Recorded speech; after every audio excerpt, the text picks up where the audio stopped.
and you're constantly looking at it, and I'm telling you, I don't, trust me that I guarantee this will happen. You get those lists, and you go through them, and all of a sudden you're showering or blow drying your hair for 30 minutes, it might take something you ought to do. It tells me, call so-and-so. And out of the clear blue, that person calls you. I mean, I don't know what it is. It's something like there's an antenna up there that tells you who you need to call. You drive through a neighborhood that you sold a home, and you go, I don't know, call, we'll stick them, call so-and-so. I mean, it triggers these little calls. When we call people and ask them for something in return, that has to be like everybody else. When we call people, don't ask them anything. And my son sells cars, and he went to all these seminars. They were, teaching them how to sell, and they were saying, you call people and ask for referrals. I said, no, Thomas.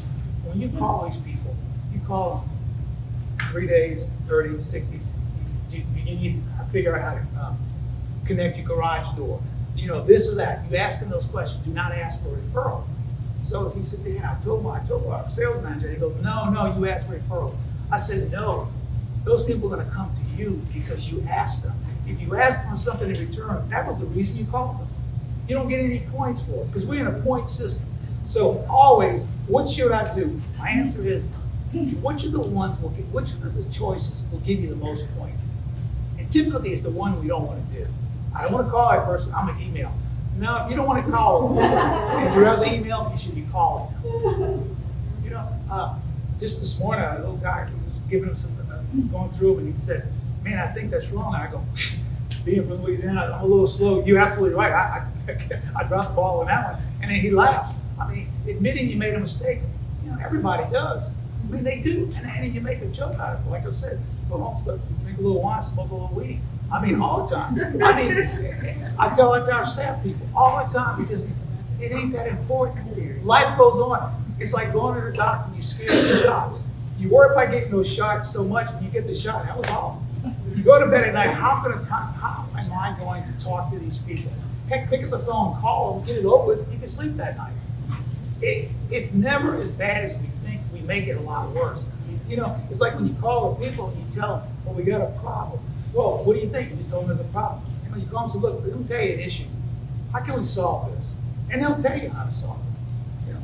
We short on assets. We need a little bit more. You need a solution. Well, I got another account. I didn't tell you about it. I mean, we don't ask them. We do not ask them. And that's, I'm telling you, I put it in a little book and people say, well, how do you grow your business? Here, this is what you do right here. I follow these rules and you will grow your business. I guarantee you, put it in writing, grow your business. It's so simple. There's nothing magical about it. Give me other questions.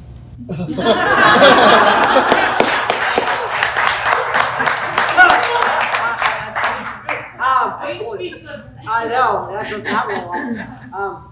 I think you already gave it, but is there any other, I would like to know, and what's one piece of advice for agents to build their wealth over the next year?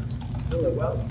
Personal wealth or in terms of business? I mean, either way you want to go. Well, first of all, you got to grow your business so you grow your wealth. That's the key. I grew up in real estate, and my father had a property management company, and I was the one going through school, college. I had to go clean them up, paint the walls, haul that trash out. Man, I have such an aversion for rental properties. I can't do it. I know it's smart to own. I cannot do it. I would never want to own a rental property. Never do it. I have such I hate that trash. So that's what you buy. It's funny.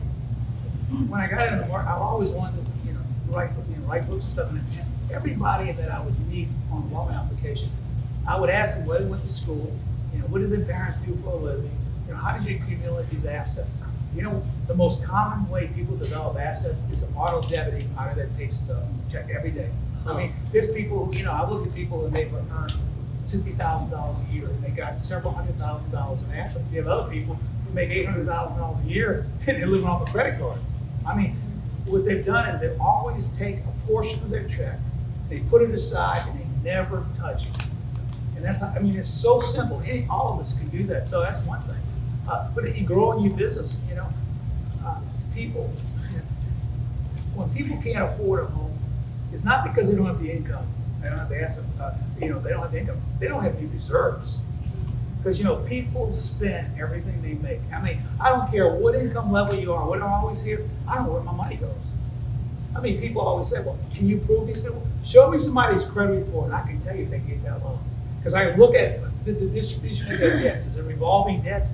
What is their balances? And what's their limits? I mean, I can tell it right there. Immediately. Don't need anything else. You know, it's almost like a real estate agent arguing about a low appraisal. Well, this one has corrugated countertops and solid wood doors. Well, every house in the neighborhood does too. They call and say he's a doctor, or he's an attorney, or doesn't matter. Credit scores matter. Assets matter. It doesn't matter what your income level is. I mean, and the enigma to me is real estate agents right now in our market. If a borrower's got a 95% loan, they go, that borrower's not qualified. No, that's not true. There's no. Well, it depends on their credit scores, because if you really, you know, if you're a first-time home buyer, for example, the difference, let's say it's a $200,000 house, the difference between a 95 and 95% loan is $10,000. Well, that extra $10,000 at $5 a month is $50. So this is the way I answer this question. And this is where I come from. We keep it really simple. I'm asking you, what makes you feel more better at night? $10,000 in the bank or $50 a month lower payment? So sometimes it makes economic sense to put less money down, especially in this market. Now, the only time I find it makes sense, you know, the parents will call you to help this kid. I always say, how are their savings patterns? If their saving patterns are not good, put the 10% down. If it's like forced savings, you can't use it.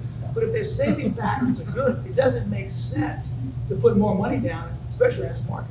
$10,000 versus $50. Which one would make you feel more better at night?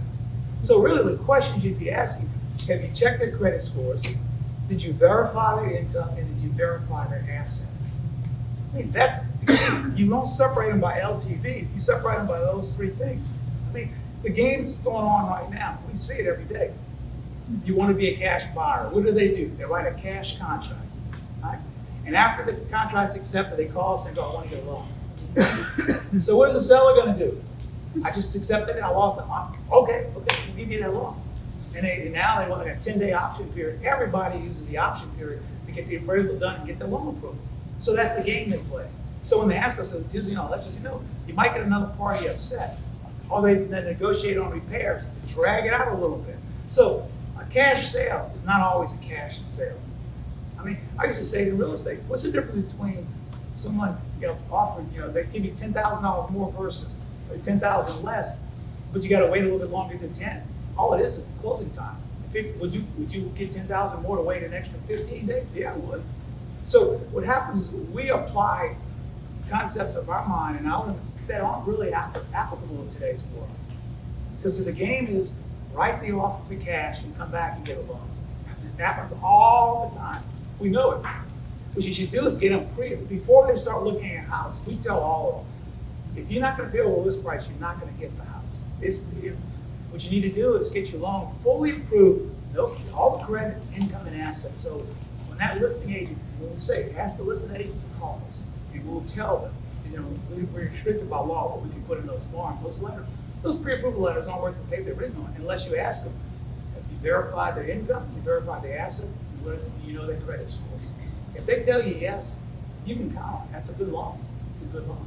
So this market, you got to use your head. Don't make those judgments.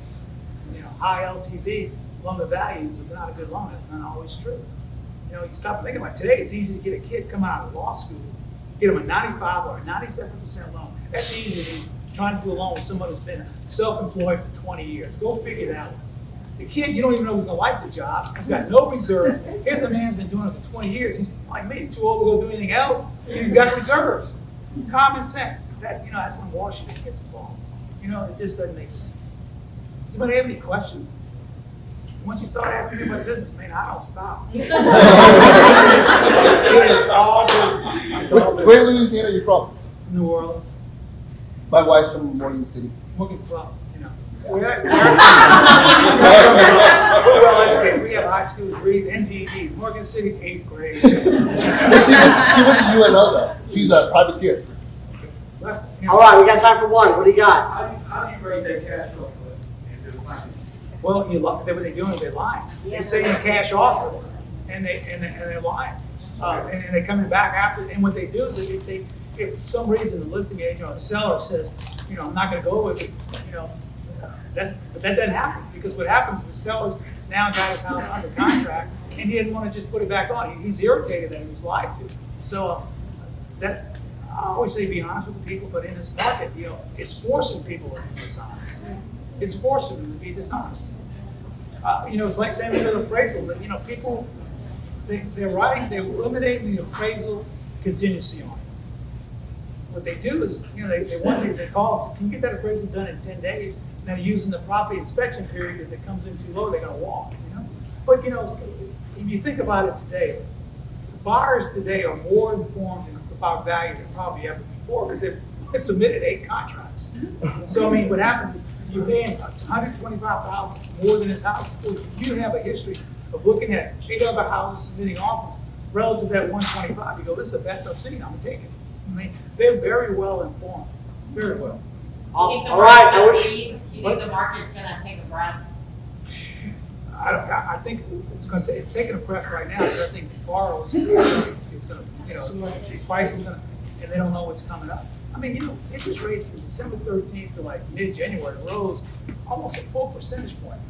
The last time I saw such a drop, you're going to laugh at this. Last time I saw an increase rise that quickly is when they found the Monica Lewinsky dress. I'm not even sure. I could not believe it. Boom, boom, boom. The price of the interest rates just rose. What's going to happen? We're going to have a president that's going to resign. It was. I remember that like it was yesterday. It was so random, so sudden. Interest rates just rose. All right, last one. Then we got to go. Yeah, I've seen the cash offer situation. We talked a lot about it in our brokerage, but because when I saw this, my boyfriend's also a realtor.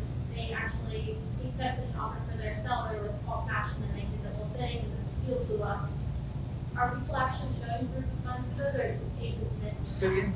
Are they submitting proof of funds? No one's asked for proof of funds. Yeah. Well, I haven't seen it. If they can submit, we have to have the borrower tell us to give us the right that we reviewed the source of funds, that they can do it. Yeah. So are people making those up because they're submitting all cash? Well, Or so- they just yes. like Some of them are. There are people that have $1 million in the bank. They can prove they have. Yeah. But at the end of the day, they're planning to not use it. I can show you my Bitcoin, but I ain't using it. All right, give this man a big round. Woo!